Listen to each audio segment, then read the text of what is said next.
आज मैंने एक नया स्कैम देखा जिसे मैं कह रहा हूँ रिव्यू स्कैम। तो आज मैं देवा के प्रेस शो में गया था। प्रेस शो में प्रेस वालों को बुलाया जाता है, जैसे कि हिंदुस्तान टाइम्स या दैनिक जागरण के जो क्रिटिक्स हैं वो, कुछ ऑनलाइन मीडिया जैसे कि मेंस एक्सपी, कुछ यूट्यूबर्स और कुछ इंडिपेंडेंट मीडिया या जर्नलिस्ट जैसे कि मैं। ये प्रेस शो नॉर्मली रिलीज़ के 1-2 दिन पहले होता है और बहुत कम ऐसा होता है कि रिलीज़ के दिन ही रख देते हैं मॉर्निंग का पहला शो, जैसे कि आज हुआ।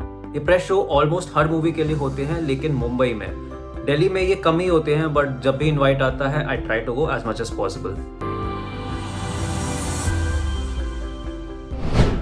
तो आज देवा का मैं प्रेस शो अटेंड करने गया। फर्स्ट हाफ एंगेजिंग था, अच्छा था, और इंटरवल में मैं फटाफट वॉशरूम भागा और जैसे ही मैं बाहर आता हूँ तो मैं क्या देखता हूँ, वो जो कैफेटेरिया वाला एरिया होता है जहाँ पेप्सी, पॉपकॉर्न, समोसा मिलता है, वहाँ पे भीड़ में 2 लोग रिव्यू दे रहे हैं, और हाफ का रिव्यू नहीं, फुल रिव्यू।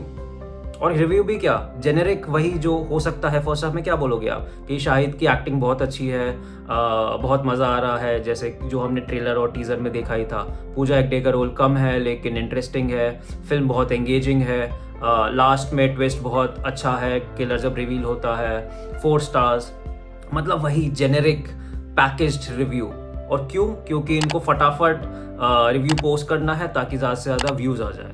उनको फिल्म देखने से कोई मतलब नहीं है, उन्हें जनता से कोई मतलब नहीं है, उन्हें सच बोलने या इसी से कोई मतलब नहीं है, बस व्यूज़ आ जाए देवा के नाम पे। So this got me thinking कि क्या गंदा सिस्टम बन चुका है जहाँ पे हर चीज़ पैकेज्ड और मैन्युफैक्चर्ड है। किसी को ऑथेंटिसिटी, ऑनेस्टी से कोई मतलब ही नहीं है।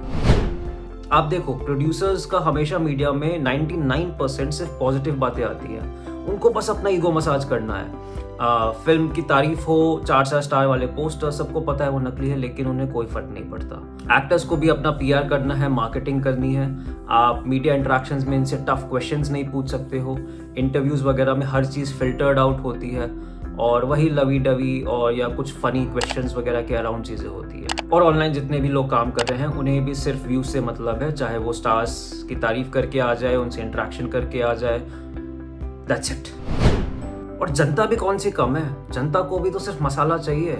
Most people like to watch extremes, या तो सुपर तारीफ हो जाए किसी की या सुपर गाली दे दे कोई किसी को, बस उसमें मजा आता है। जनता को भी ऑथेंटिसिटी से कोई मतलब रह नहीं गया है। आप खुद देखो ना, डायलॉग डिस्कस होते हैं, ना सीन्स डिस्कस होते हैं, ना कोई सिनेमैटिक एस्पेक्ट डिस्कस होता है। या तो स्टार की तारीफ करेंगे, स्टारडम, ये इतना अच्छा लग रहा था, गूज़बम्स आ गए, या फिर collection collection collection. Most of the times fight होती है कलेक्शन और स्टारडम के ऊपर, दैट्स इट। आप खुद सोचो ना, मैं यहाँ पे ज्ञान दे रहा हूँ, क्या किसी को इंटरेस्ट है? मेरे व्यूज़ आएंगे? नहीं। अगर मैं बहुत ज़्यादा किसी की तारीफ कर दूँ, कोई कंपैरिजन कर दूँ, या किसी को बहुत ख़राब बोल दूँ, तो व्यूज़ आ जाएंगे। कई बार ऐसा होता है कि मैं अपने इंस्टाग्राम पोस्ट के कैप्शन में कुछ बताने की कोशिश करता हूँ, लेकिन उसको पॉजिटिवली लिया नहीं जाता है। फॉर एग्जांपल, अगर एक एक्शन फिल्म है और उस फिल्म की मेकिंग के या एक्शन कोरियोग्राफी या किसी चीज़ के अराउंड मुझे, या सिस्टम के अराउंड मुझे कुछ अगर कहना है, तो मैं उसके पोस्ट के नीचे लिखता हूँ। लेकिन होता ये है कि उस फिल्म में कोई स्टार है, उस स्टार के फैंस हैं, उस स्टार के फैंस ने अपने दुश्मन और वो भी अपने चूज़ कर लिए हैं सब। तो मुझे गाली पड़ती है कि because they see this as an attack on their fan.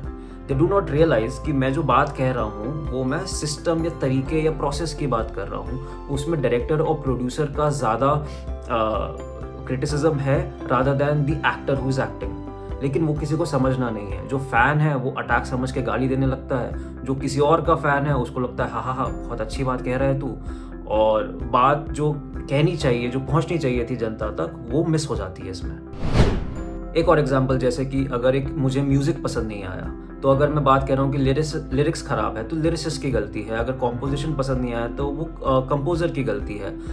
उस डायरेक्टर की गलती मैं पॉइंट आउट कर रहा हूँ जिसने ये गाना एक्सेप्ट कर लिया। उस प्रोड्यूसर की गलती मैं पॉइंट आउट कर रहा हूँ जिसने ये गाना पास किया। लेकिन ऑब्वियसली उस गाने में कोई तो नाच रहा है, कोई स्टार है, तो जो फैंस है वो फिर उसे लेंगे कि तुझे गाना पसंद नहीं आया क्योंकि तू इस एक्टर को हेट करता है, या तुझे वो गाना पसंद आया था क्योंकि तू उस एक्टर का फ़ैन है और वो एक्टर इस एक्टर का दुश्मन है, तो यू नो द रेस्ट। इस घटिया माइंडसेट की वजह से रियल रिव्यूज़ या रियल बातें कभी आगे पहुंचती ही नहीं है। और जो पीआर वाले मार्केटिंग मीडिया और जो भी एजेंट्स एंड एजेंसीज है, ये भी इसी जनता को, इसी माइंडसेट को अटैक करती है हर समय। इसीलिए overall over the years, specially after post pandemic, ये क्वालिटी ऑफ फिल्म्स गिरती जा रही हैं। मैं कई इवेंट्स में जाता हूँ और बहुत सारी चीज़ें नोटिस करता हूँ, और जितना मैं जाके इन चीज़ों को देख रहा हूँ उतना मेरा विश्वास इस सिस्टम से हटता जा रहा है, इंटरेस्ट भी ख़त्म होता जा रहा है। मैं कई बार कैप्शंस में कुछ चीज़ें बताने की कोशिश करता हूँ, लेकिन उनको अच्छे से रिसीव नहीं किया जाता है, आइदर बाय द ऑडियंस और by the people over there themselves. आपको पता ही है कितने स्ट्राइक्स आए हैं।